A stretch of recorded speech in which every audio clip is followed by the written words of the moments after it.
राधा वल्लभ श्री हरिवंश महाराज जी, आपके चरणों में प्रणाम। गुरुदेव भगवान, आपकी तरह अखंड ब्रह्मचर्य का पालन कैसे किया जाए, कृपया करके मुझे वो नियम बताएं। इसमें तो सबसे पहले भगवान की कृपा होती है। हमने तो जीवन में कृपा ही देखी है। जैसे माँ की सुरक्षा में, उसकी वात्सल्य में और उसके दुलार में ही बालक पुष्ट होता है। ऐसे ही अगर कोई भी साधना पुष्ट होती है तो उसमें भगवान की कृपा, भगवान का शासन, भगवान का दुलार। जैसे छोटा बच्चा कुछ भी खाने के लिए तैयार हो सकता है, उसको ज्ञान नहीं है, पर ये पूरी जिम्मेवारी माँ की है। वो दृष्टि रखती है, अरे ये क्या खाने, दौड़ पड़ी, जल्दी से उसके हाथ से हटाकर उसको धो के बचा के उसको ले आए। ऐसे पहला पहला उत्तर कृपा, केवल भगवान की कृपा, उसी से पूरा। अब दूसरा, भगवान की कृपा का आदर करते हुए सावधानियां रखना। पहला, ब्रह्म मुहूर्त में जगना। जग करके हम इतना जल पिए कि या तो हमें उल्टी हो जाए या पच जाए। अगर उल्टी हो गई तो पचने से भी अच्छा हुआ, हमारे अंदर जो जहर बना, एसिड आदि, वो गंदे पदार्थ वो निकल जाते हैं। ये ब्रह्मचर्य के लिए बहुत आवश्यक, वो शीतलता प्रदान करता है। ब्रह्म मुहूर्त में बिना कुल्ला किए, वो जैसे तांबे के पात्र में 1 लीटर जल रख ले, रात भर रखा रहा, उसे पीजिए, तो वो बहुत आपको उसमें ब्रह्मचर्य में। और इसके बाद थोड़ा टहलिए, वज्रासन में बैठ के, फिर शौच जाइए, फिर स्नान कीजिए, जरूरी है।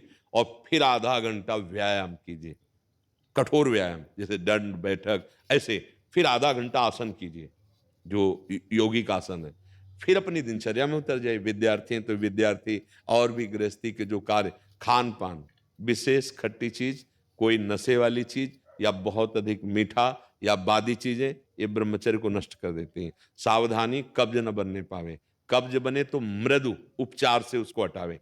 जैसे अब एकदम बाजार से मिला चूर्ण ऐसा, वो नहीं, मृदु उपचार। जैसे ईसबगोल की भूसी है, छोटी हर है, उसको मिला लो, 1 चम्मच हो और 10 दिन बराबर लो। वो आपके हाथों को धीरे से, अगर कोई बहुत ही तीव्र औषधि पाली तो वो पेट तो साफ करेगी लेकिन ब्रह्मचर्य को भी हटा देगी।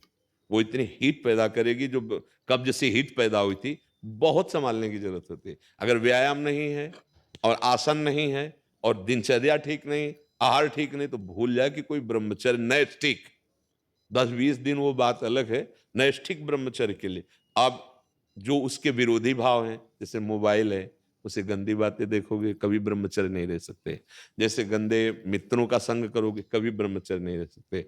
जैसे आप गंदी चिंतन अंदर करोगे, तो आप भले क्रिया ना करो लेकिन आप ब्रह्मचर्य नहीं रह सकते, क्योंकि चिंतन मात्र से अंदर एक मनोवाह नाड़ी है, वो नाड़ी मथानी का कार्य करती है। रक्त से मंथन करके वो उस जीवनी शक्ति को बाहर कर देगी, जिसे स्वप्न दोष आदि कहते हैं। वो इस तरह से नष्ट हो जाएगा हमारा चिंतन। तो फिर चिंतन करने के लिए इतनी सामर्थ्य है कि हम तत्व का चिंतन, भगवत, तो हम नाम जप करते हैं, राधा राधा राधा राधा, नाम जप करते हैं, पवित्र भोजन पाते हैं, और कभी कोई कुसंग नहीं करते हैं। हमारा लक्ष्य बन जाए कि हम भगवत प्राप्ति करेंगे, तो नैष्ठिक ब्रह्मचर्य रह जाएगा। और रोज इसी बात का केवल ध्यान रखोगे, ब्रह्मचर्य का तो नहीं बन पाएगा, उसको भूलना भी होगा।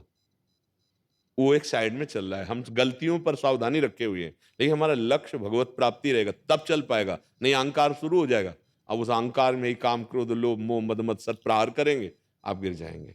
लक्ष्य भगवत, और बड़े से बड़े तप और साधन का विस्मरण, उसका अहम ना आने पावे, उसकी स्मृति ना आने पावे, तो फिर हम बहुत आजीवन चल जाएगा, ब्रह्मचर्य चल जाएगा। पर ये गृहस्थी में रहकर आजीवन ब्रह्मचर्य रहना थोड़ा कठिन है, क्योंकि उसमें रिश्ते, नातेदार, व्यवहार आदि में जाना, उठना बैठना, लोक व्यवहार, फिर ब्रह्मचर्य रह पाना बहुत कठिन होता है। जो हम जैसे वातावरण में रहते हैं, जैसा दृश्य देखते हैं, बहुत सावधानी, तब धीरे धीरे धीरे फिर क्या होता है, ब्रह्मचर्य जो वीर शक्ति ऊर्ध्वगामी हो जाती है, वो पचने लगती है। अब वो जब ऊर्ध्वगामी हो गई तो फिर अधा पतन की कोई गुंजाइश नहीं रह जाती। पर ये बहुत कठिन है, बहुत कठिन। तो जितना बन सके संयम से रहो, और अगर आपको लगे कि हमारा मन नहीं टिक पाएगा तो फिर ब्याह करके गृहस्थी में, उसमें भी चला जाए तो भगवत प्राप्ति ही होती है। खास बात है भगवत चिंतन, संयम पूर्वक, जितना संयम अधिक से अधिक कर सको, और फिर नाम जप कर रहे हो तो भगवान कृपा करेंगे, वो कृपा करके हमारा मंगल कल्याण कर देंगे। समझ पा रहे हो जी?